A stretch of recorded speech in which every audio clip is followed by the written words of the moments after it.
This podcast is part of E2C Network, where we share the whole Auburn experience. War Eagle Auburn fans, welcome to No Huddle, your source for Auburn football news and discussion, part of the E2C Network. I'm AJ Richardson. I'm also here with Jared Davis. It's Georgia Hate Week. I want to hate them just even more because, Jared, you and I live in the state of Georgia. It's just that much more of a rivalry now for us personally. But this is going to be a tough one, as we know. The only glimmer of hope after the Texas A&M game is you look at Georgia and they're not as much of the powerhouse as they have over the last couple years, where you're just like, yep, they're going to dominate. They're going to be really good. They're still number one in the AP poll right now. It's going to be a tough one. Jared and I were kind of joking. We were like, we can make this one pretty short, in that, oh, Georgia's going to win. All right, we're done here. I mean, that's kind of our gut, but you just never know, right? Like SEC games, rivalry games, in Jordan Hare, you just don't know, right? So, Jared, how are you feeling coming into this game? Probably for me personally, I'm deflated from last week, but how are you feeling coming into this game? um, yeah, I think Georgia's beatable, but I don't think they're beatable by us right now. I mean, I hate it because Georgia's defense is still really good. Their offense is coming along, but I've watched several of their games, and I have Georgia buddies that are even saying this. Like, they're not they're not steamrolling you, right? Or if they do, it's happening later in the game. It's taking more of their depth to do it, and they're not just getting you up front like they used to. So, I watched the South Carolina game, and honestly, South Carolina was in control of that game until halftime. Now, Georgia came out and did something very wise and got Brock Bowers, their best player, involved. It opened things up, and Georgia got 2 touchdowns, and that was it. That's all they needed. They didn't blow them away, but their defense is so good. So, Yeah. I mean, if I thought we could put up 21 points, I would say, hey, a crazy turnover here and there, maybe we win, but I don't think we can get to 21 even. I think our D could probably hold them to the 21-24 range, being that it's at home. Yeah. I'm not saying we will, but that's not crazy. I've watched them play, and I watched our D play. Yeah. I just don't think we can even get to that. Yeah, and that's the struggle. I mean, like in most games in the SEC, you're probably gonna have to put up 20 points at least to win a game. Just with how potent offenses can be and how explosive a lot of offenses can be. Um, you may be able to hold them for 3 quarters, but at some point they're going to score some points. You rarely see any shutouts in just generally college football. So that 20 to 24 points, I mean, is what Auburn would need to expect to put up. And could Auburn? I mean, there were even a couple of drives against Texas A&M where Peyton Thorne doesn't overthrow a guy or Robbie doesn't overthrow a guy, and you hit a wide receiver crossing route, and you get a drive going. You may even score on those plays. Can you hit that against Georgia? Because guess what? If we get one opportunity like that, Georgia's gonna correct. They're gonna figure things out. Kirby's a good defensive mind. You have to capitalize when it's available, and that's going to be the key. Is can we do that? Um, and does that mean doing it with Peyton? Does that mean doing it with Robbie? Or maybe even heck, I don't know if we do this, but throw Holden in there, see what we can do. Um, so that's kind of my mindset coming into this is let's keep trying things because we have to figure things out. Um, Jared, my other thought is, as much as I want to beat Georgia, I want to start figuring out what our offense looks like. And part of that is that just what is working. And if we can figure out what's working, if that's with the run game, if it's with Robbie, if it's with uh, anybody, like what are we doing? And we got to figure that out. And I think Georgia is another good game to figure that out because they're going to have a good defense. Um, they're going to stop us a lot. We're probably going to have some three and outs. But on the drives that we keep going and keep moving, can we finish? Can we get the touchdown? That's going to be what I'm going to focus on for this game. Finishing drives when they get going. Because with Texas A&M, it felt like just even getting into the red zone seemed nearly impossible with them. So, Jared, let's get into our players to watch for Auburn on offense. Who are you going to be watching, Jared? Um, I don't know. I guess probably the running backs because Okay. like that's probably our most talented players. And, I think that we are going to have to put a focus on getting them, more involved even in the passing game maybe. So, I mean, it's easy answer to say our quarterbacks who's going to be out there, right? But Yeah. I think that is more I think what's going to have a bigger if we're going to win this ball game, it's going to go through our running backs because those guys we do have three. I know Damari Alston's out, but even with Batee, because he showed what he could do. Cobb's already shown what he can do. We know what that's our best group on the offensive side of the ball. So you've got to find a way to get the ball in their hands more and Yeah. let them try to make plays. Yeah, definitely, and I think they've shown glimpses of it. Passing the ball to them and kind of out of the backfield because Batee seems to be the most capable of all of them when it's passes out of the backfield, just from the small sample size that we have so far.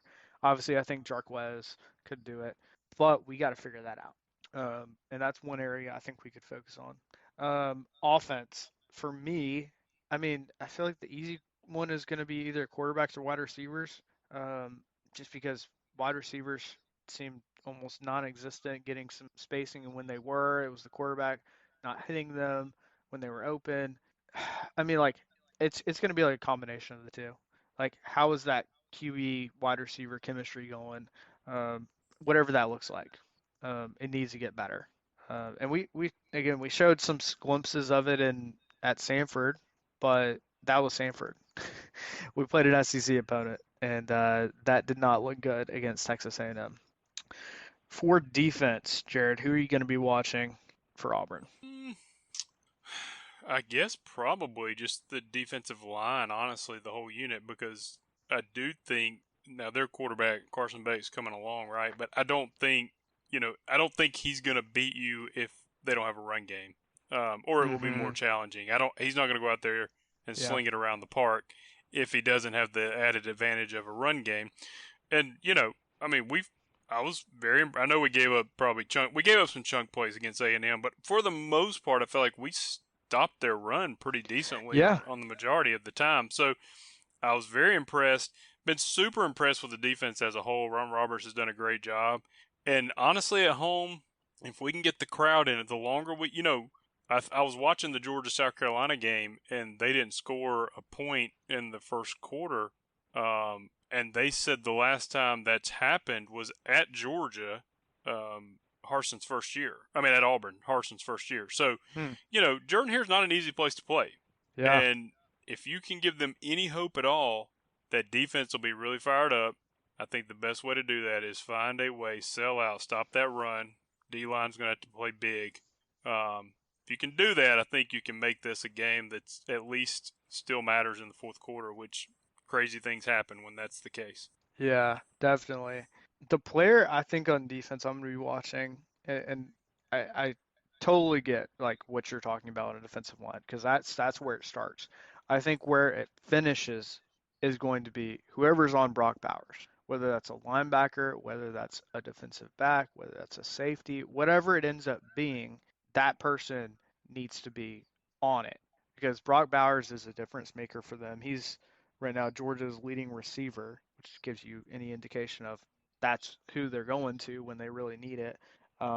If you stop Brock Bowers, that forces them to go to their different wide receivers, which they're talented, but there's an element of, all right, we're slowing down their key receiver who makes crazy plays and has since he's been there.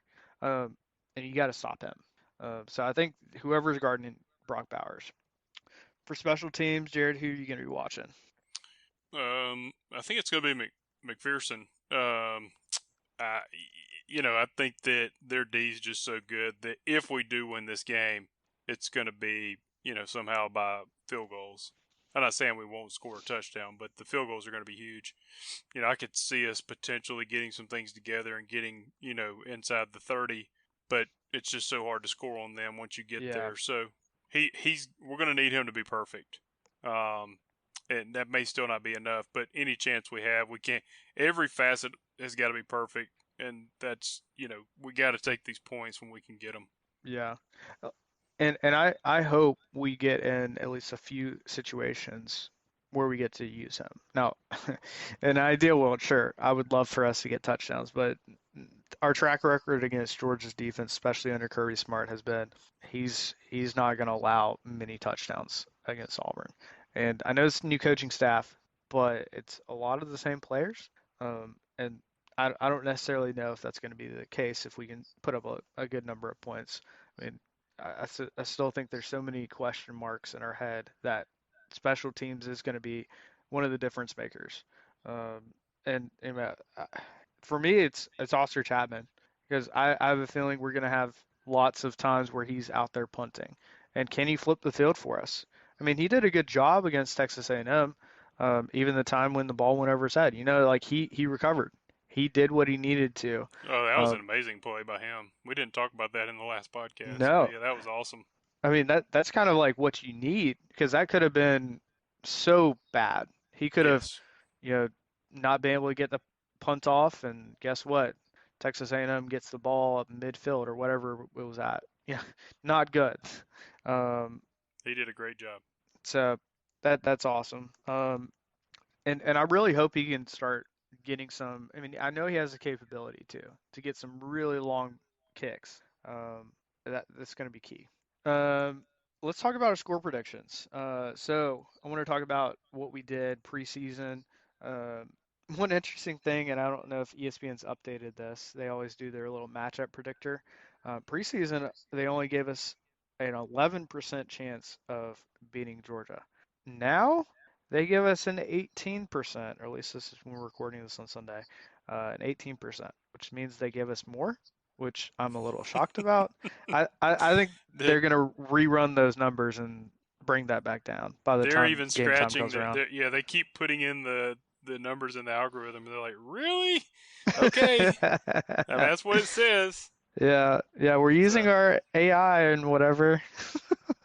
AI apparently does not watch, offensive performances from previous games. I guess. Yeah. Or if they are, they're weighting it heavier on smaller games like Sanford, which that should not be the case. Um, Let me give a real quick glimmer of hope, okay? Because listen, I am as down as anybody. We didn't look much better against A&M in Harson's first year with Bo Nix. We went out there. I don't think we scored a touchdown there. It was very bad. I think it ended like 20-9 or something. I don't know. And we went on that year and literally could have won 9 games if Bo stays healthy. We almost beat Bama even without Bo and an injured TJ, right? So, yeah. things can turn around, and it looked bad. I mean, the offense looked bad then. 2017, the offense looked. We had 120 yards against Clemson in 2017, and we almost made the college football playoff. Now, having said that, I don't think any of that's going to happen. I think we have some major issues. However, one game, and I'm speaking to myself here, one game does not define your season. If they do figure it out, our schedule sets up, especially for our home games, to still win 7. And I think if you win 7, you're on schedule. Yeah. If you really figure it out, we could win 8. But I would say that there's still a chance to win 7, still a chance to be competitive in these games against Georgia, which is really all you're looking for at this point. Get the talent in here. Now you can talk about winning them. Yeah. Make it close if you can, even if it's only for like half or something. That's my hope if we could keep it close. I don't think that'll necessarily happen right now, but you start again building towards that and understanding this isn't just about this one game. It's about the future of Auburn. And you can't just say, "Hey, we're gonna beat Georgia," which obviously we want to. You gotta think, how are we gonna do this in a gradual way? You can't necessarily just throw everything and say, "We're gonna beat Georgia this year." Probably not going to happen. I would love to see it. Don't get me wrong. That would be one of the biggest wins. And even Harsin had a big win against LSU down in Baton Rouge, and you're thinking that's awesome. But you look at his tenure, and you're like, that's not good. That's not good enough. So you got to build towards that. And I think Georgia is another kind of stepping stone in figuring things out, especially offensively. Another question mark for this game, real quick, and I know I'm just randomly throwing stuff out, but this is Carson Beck's first road game. Yeah. And, I mean, I know that Thorne has played UMass and Sanford at home, but Thorne at home, very comfortable, great passing. Thorne on the road looks lost. Yeah. So this is Carson Beck's first road game. Now, he's so talented, and they're just such a great staff over there. I hate to say this, but they are. So they're going to have him prepared, right? But it would not be surprising if he comes in and struggles a little bit because he's never done this before. Yep.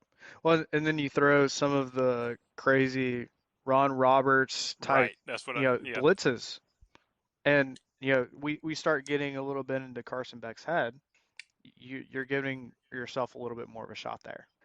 One other thing, and I don't know if this plays into like our game itself, but one really cool thing that we're doing for this game is we're honoring the 1993 Auburn team that I think arguably even what was it last week?